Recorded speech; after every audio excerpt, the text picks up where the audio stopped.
Hi everyone, my name is Geoffroy de Bérail. I come from Paris in France, and I am here today to talk to you about a startup which is called Glowee, which is 3 years old. We are 15 today, based in Paris, and at Glowee we make lights. Said like this, doesn't seem much interesting. We have light everywhere. This room is enlightened. I was walking in this beautiful city yesterday night. The whole city is enlightened at night. We have light everywhere. It doesn't seem like there is much to do in that area. But maybe before trying to go deeper on what we do technically, let's take a little step back and just think about what is light really. So if you would have asked the question about what is light to a random guy a couple thousand years ago, he probably would have said, well, that's the sun, right? The sun is the first provider of light. The only issue with the sun is that at some point, it's the turn to the other guys on the other side of the world to get it, and it sets, and you have no more light. So to be able to keep doing stuff at night, humanity had to go through two major inventions, which, as you probably guessed, were fire and electricity. Both of them great inventions. It enables you to have light instantly, whenever you want, for a very cheap amount of money. Fire, it's almost nothing. You crack a match. Electricity, in our Western countries, it costs nothing. It's great. But so on the Earth, it seems a bit settled, but what happens in the seas? In the seas, during the day, the sun rays can penetrate the water and illuminate what's beneath. If you think about what happens at night, or what happens when you go deep and deep and deep in the sea, you reach a point where you have no more light, and when you are somewhere that you could call an absolute dark. At least, that's what I thought. And then I heard a song from a singer which I like a lot, I have to admit. Her name is Rihanna, and she was saying that she found light in the beautiful sea. The song is Diamonds. I'm not going to sing it because I'm a terrible singer and I love that song. But like, if you think about what Rihanna means when she said she found light in the beautiful sea, well, she's talking about a phenomenon which is called bioluminescence. That's it. Nice transition, right? So bioluminescence is the ability that some living organisms have to make light naturally. You can see it on Earth with fireflies, with glowworms, and you have over 80% of marine organisms that are able to make light by themselves. It's a biochemical reaction. It's ruled by DNA, so you have various set of genes which are involved in the light creation process. All of them are doing something very specific, and in the end, what they do, combined, enable to have light. It's a light which is very useful in nature. It's used to attract a prey, to find a partner to mate. It's also sometimes used to hide from a hunter. And as you can see, you have really like lots of species which are able to make this light. You have different colors, different intensity. You have stable light, not stable light, it depends. But you have some animals which can make a light so intense that you can see it actually from the space. And this is what we try to leverage at Glowee. And I will explain to you why a bit later.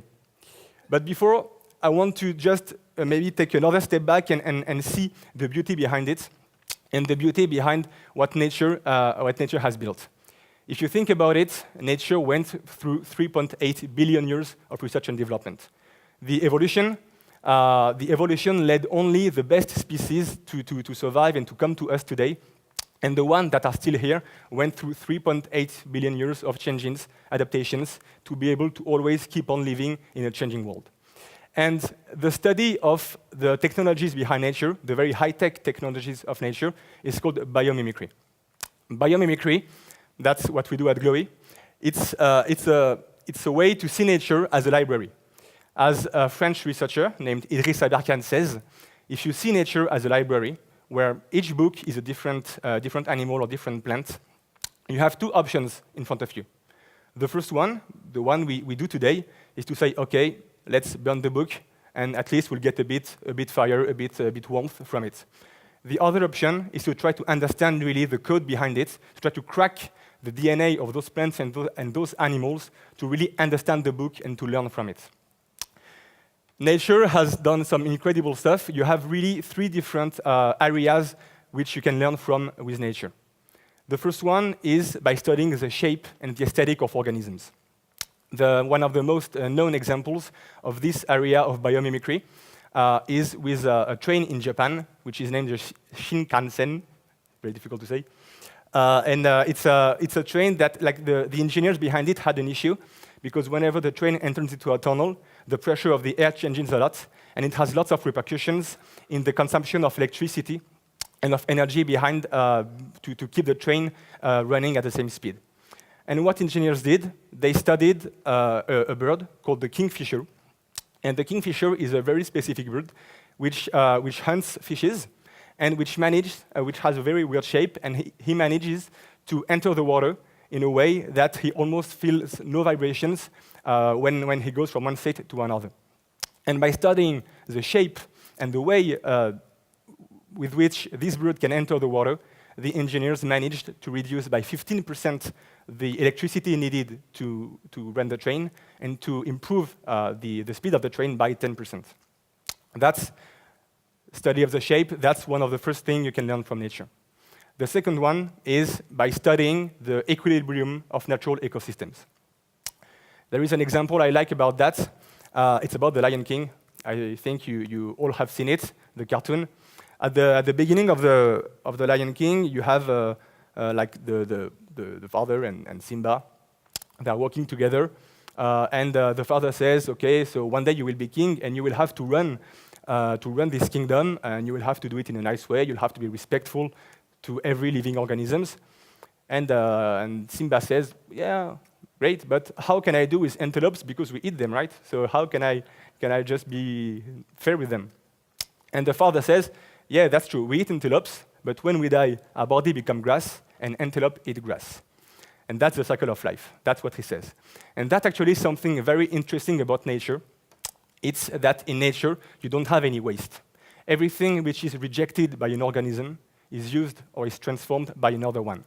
So it's very interesting if you think about business opportunities behind it, because not only does it make sense in an environmental perspective, but it also makes sense in an economical one, since if you have a biological-based product, then in the end, you won't get a waste, but you will get the inputs of another value chain, so you can actually give value to your waste. So that's the second part of biomimicry. And the third one, the one we at Glowee fall under into, is the study of process and materials, and especially the study of the DNA and how an animal or a plant can do something quite incredible. We have lots of examples I could mention.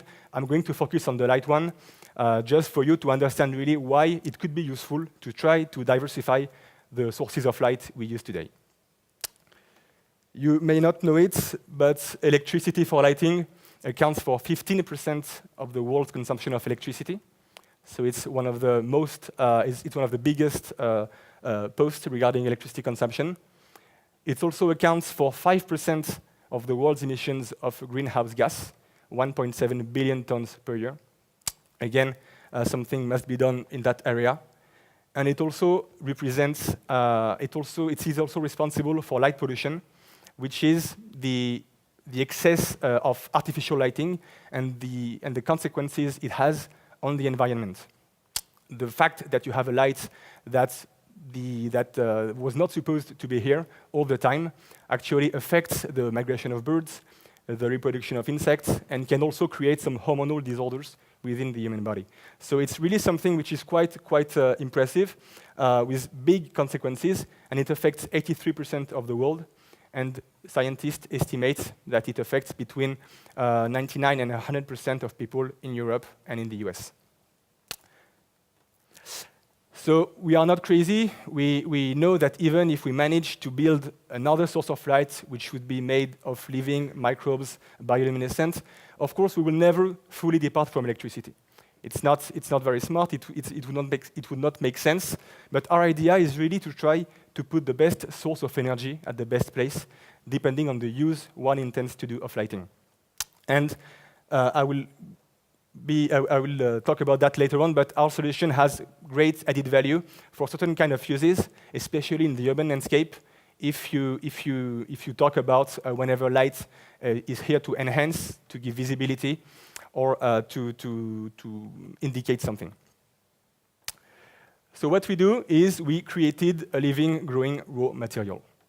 This raw material is made of those stuff which are bacteria, which sometimes seem a bit frightening. When we think about bacteria, we think about diseases and terrible stuff it can bring. What you may not know is that you have 10 times more bacteria in and on you than you have human cells. And most of them actually are here to help you stay in good shape and to help you just assimilate whatever you eat, whatever you breathe, etc. We use two kinds of bacteria at Glowee. The first one are bacteria that lives in symbiosis with squids, and that are the ones that help the squid make light whenever he needs to escape from a hunter. We cannot use directly those bacteria to make light because they are used to live under the sea in conditions of pressure and temperature which are so different from what you can find on Earth that they just cannot live here. So what we have to do is a bit of magic. We extract the genes from those bacteria and we put them into the DNA of other kind of bacteria that come from the human stomach and that actually are really non-toxic and non-dangerous bacteria at all. We do that thanks to notably synthetic biology, which is a new branch in biology that has emerged over the past few years. And that, even though it's way more difficult and complicated in reality, but that can help you code the DNA as you would, for instance, code a software. So you can add new characteristics, you can take some out, and you can really customize a microbe to make it more efficient for a dedicated purpose, which, of course, in our case, is to make light. We have lots and lots of work to optimize the light, to make it more stable, to make different colors, etc. But in the end, when we get a good bacteria, the great thing working with biological stuff is that you just have to grow them, and that's it. You get millions and billions of them. That's what we do. And once we have that, well, we are able to make great stuff I'm going to talk now about. The first product that we put on the market is dedicated to the event industry. It's actually the only thing that we can really do with it today for lots of reasons I do not have the time to go into. But the beauty of this light, the quality of this light makes it really a great fit for uses where light is here to give added value. So when a company launches a new product, a new service, wants to communicate about something, our light really can create an atmosphere that you will not find with other kind of lighting. So that's something that companies look into. And that's what we have a bit of success in that area. We have, to give you an example, in some of our events, usually people they take a chair and they wait half an hour in front of our product. No one does that in front of a light bulb, or they're a bit crazy. So yeah, that's really something it creates an atmosphere around an installation, which is quite interesting. But this is only we only do that because my partner and I were no scientists, and for us it's a bit difficult to wait 5-10 years to get the perfect product to launch something. We need to be close to the market. We need to show it, to iterate, etc. But in the meantime, we are developing something else, which is a liquid light in a bioreactor. Bioreactor, it's a bit complicated, but to be simple, it's like a set of transparent pipes, and you have little sensors inside, and they are dedicated to growing microbes. So, for instance, the little sensors can tell you whenever your microbes lack oxygen, lack food, whenever you have some of them which don't make light anymore. And a bit like a fish tank, it is filtered, so you can add stuff, you can take stuff out automatically. So you always have a medium which is adapted to your microbes so that they can keep growing in good conditions, keep reproducing themselves, and in our case, of course, make light. This bioreactor solution, we really want to deploy it in the urban landscape at some point. That's our goal in 3 to 5 years. As I was saying, on facades, on human property, wherever light is used to indicate, to enhance, to give visibility. The added value is not only in the beauty of the light and the quality of the light, it's also in the benefits, environmental benefits you can get from it. So, as I was saying, it's a biological product that you can grow in the bioreactor. So you don't have a production phase where you have to extract natural raw materials, transform them into a heavy industrial process, like for LEDs, for instance. No, you have your bacteria, you grow it, and in the end, you have your product in your bioreactor.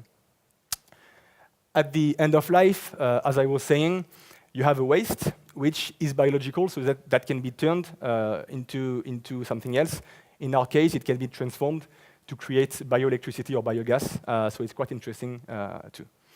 And in the consumption phase, we are now working with other kind of organisms that, in addition to make lights, are able to capture CO2 and to feed themselves from polluted waters.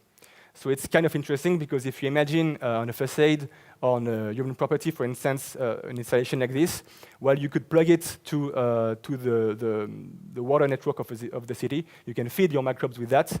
You can also depollute the CO2 behind it and emit oxygen, which is quite cool. And our first estimations is that, for instance, with a facade of 600 square meters, it would be like around 600 trees in terms of carbon capture. So imagine if deployed in a city, the effect it could have. So as you understood, the idea for us is to offer something that enables to rethink the value chain of lighting, the way we produce, the way we consume, and the way we convert biological resources in the end. So we work with for the event market today with various kind of companies in the retail industry, entertainment industry, with cities, with energy suppliers. We target them a lot because we believe that in the end, for the bioreactor product, they would be the one that will probably be deploying it because they have all the value chains needed and we do not. So that's what we do today, while also focusing a lot on the R&D side to keep always making a better light, more intense, more stable, and that necessitates the less stuff to work. We are a team of 15 people. This picture is a bit old, actually. 10 of the people are in the labs, so it's really R&D focused today. We had the chance to be backed by the MIT. My partner, Sandra, she was named one of the 10 most promising innovators under 35 by the MIT, which is quite cool. She's also on the Forbes under 30 list.